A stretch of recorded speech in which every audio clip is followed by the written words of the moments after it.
would rather have an uncomfortable conversation than be in confusion for weeks. Hi, I'm Toast.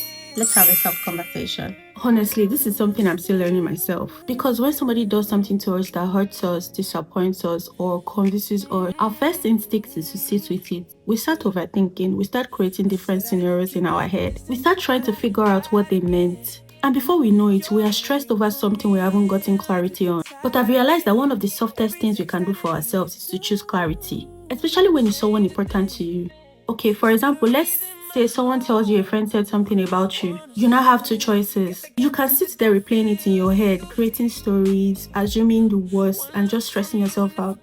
Or you ask because you value the friendship or the relationship, not to argue, not to fight, not to prove a point, just to get clarity. Because here's the thing, some people genuinely did what you heard, and sometimes they didn't. And sometimes there is a context you don't know. Sometimes there isn't. But either way, clarity gives you information, and information gives you peace. If the person is honest with you, great. If the person lies to you and you already know the truth, that's an information too. Now you know who you're dealing with and you know how to move accordingly. But sitting in confusion rarely helps anyone. And honestly, I think that's one part of soft life people don't talk about enough. Soft life is not avoiding difficult conversation. Soft life is having the conversation so your mind can rest. Because peace doesn't always come from getting the answer you wanted. Sometimes peace comes from simply getting the clarity you needed.